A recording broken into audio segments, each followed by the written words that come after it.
soalan pertama kepada Ustaz Auni. Ini soalan apabila saya letak poster program di Instagram saya, Ustaz Auni.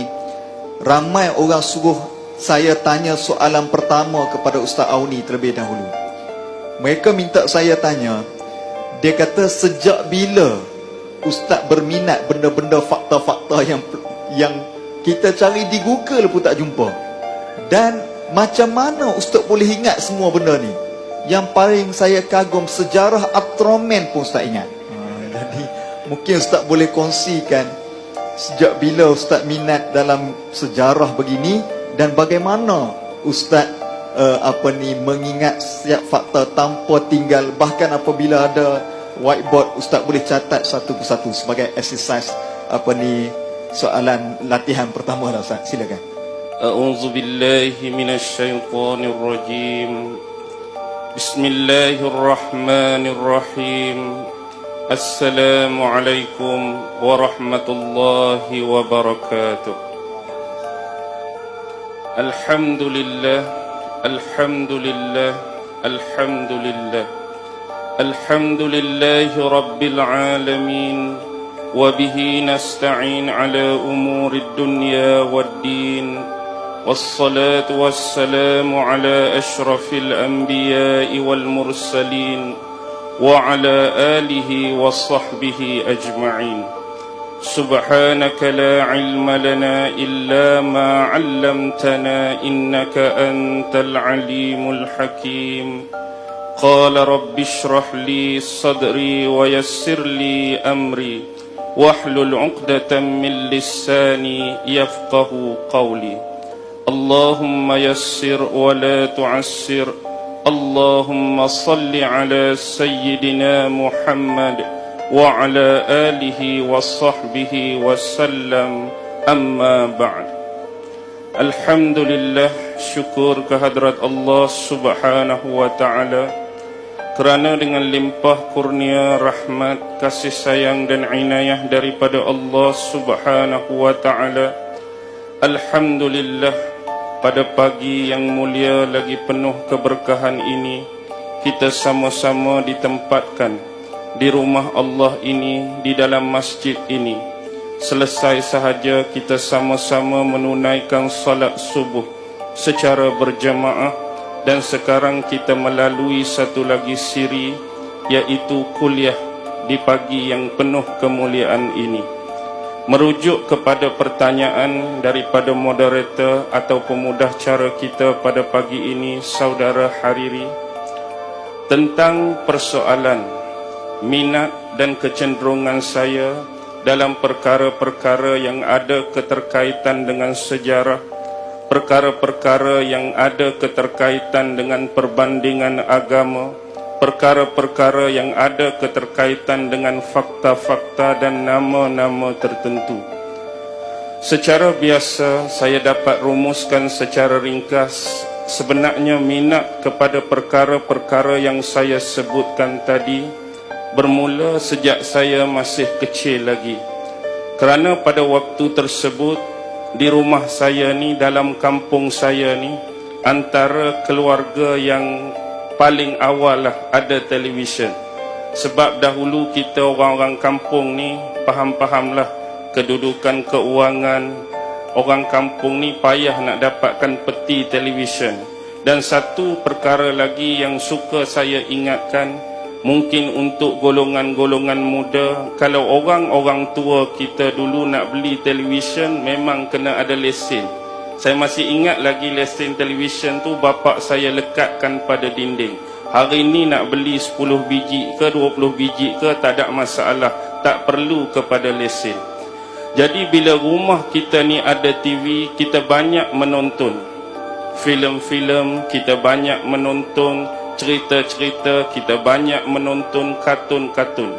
Dan kebiasaan dari sudut ilmu psikologi ni, kita pada peringkat umur kanak-kanak ni kita lebih jujur untuk menyatakan sesuatu perkara. Paling senang untuk kita dapat bezakan kejujuran dan ketidakjujuran dalam penampilan bila kita nak buat sesuatu perkara. Sebagai contoh, kalau kita jumpa senduk mak kita di dapur, kita jadikan senduk itu sebagai khayalan atau imajinasi mikrofon macam ni. Kita nyanyi lagu macam-macam, kita anggap kita ni penyanyi, memang jadi penyanyi sungguh. Jujur, kita ambil penyapuh, kita konon-kononnya main gitar, jujur. Tapi kalau dewasa macam ni, ambil senduk, ambil penyapu, dia lari lintang pukang dah. Dia tak ada dah kejujuran dari sudut tersebut. Jadi awal-awal lebih banyak kepada fiction, awal-awal lebih banyak kepada khayalan, awal-awal lebih banyak kepada imajinasi yang mula membentuk tembusaran kita ini dari seorang kanak-kanak kepada alam realistik. Jadi memandangkan minat saya banyak tertumpu kepada sejarah sebagai contoh, saya banyak membaca buku-buku sejarah. Tambahan pula, dalam keluarga kami, bapa saya menekankan konsep pembacaan. Sejak dari kecil lagi, bapa dah belikan untuk saya majalah seperti majalah Bujal. Kalau siapa pernah ingat dalam usia yang sama macam saya, majalah Bambino, majalah Dewan Pelajar dan majalah-majalah yang lain.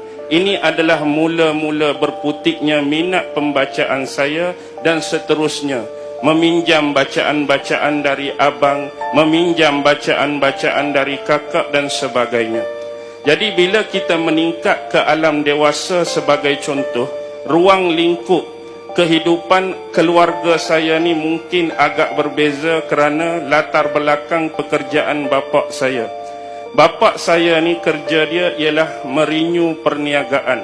Dulu orang pun tak faham apa itu merinyu perniagaan. Kalau hari ini kadang-kadang dia duduk bawah Kementerian Perdagangan, lepas tu dia bertukar bawah Kementerian Perdagangan dan Hal Ehwal Pengguna, last kali diswastakan jadi SSM. Apa tahu SSM ni? Suruhanjaya Syarikat Malaysia. Jadi bapa saya ni dapat dua lah, pencen pun dapat, kemudian hak satu lagi pun dapat. Baik. Berikutan daripada itu, bila minat kita ni mula berputik dan saya nak melanjutkan pelajaran ke Universiti Al-Azhar di Mesir.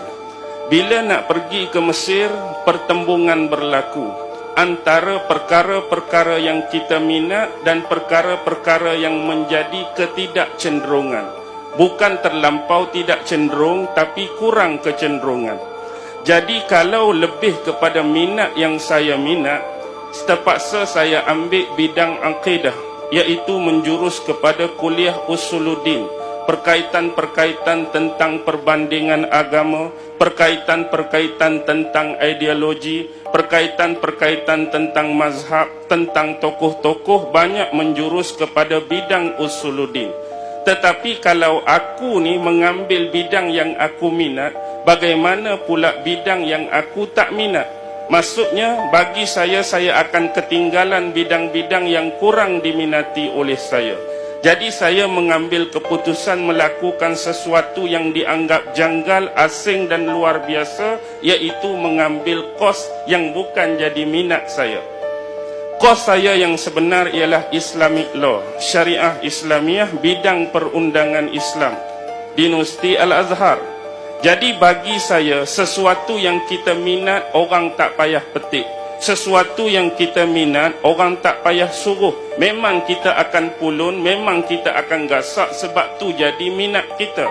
Tetapi bagi kita yang kurang cenderung dan kurang minat dalam satu perkara, bila kita ambil kos tersebut, jurusan tersebut, sekurang-kurangnya kita mendapat ilmu, kita mendapat pengetahuan, kita mendapat maklumat berkaitan perkara-perkara yang kurang menjadi kecenderungan bagi diri kita.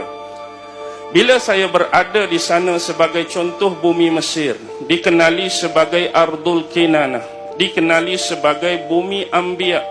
Di sana adanya bumi Nabi Allah Musa.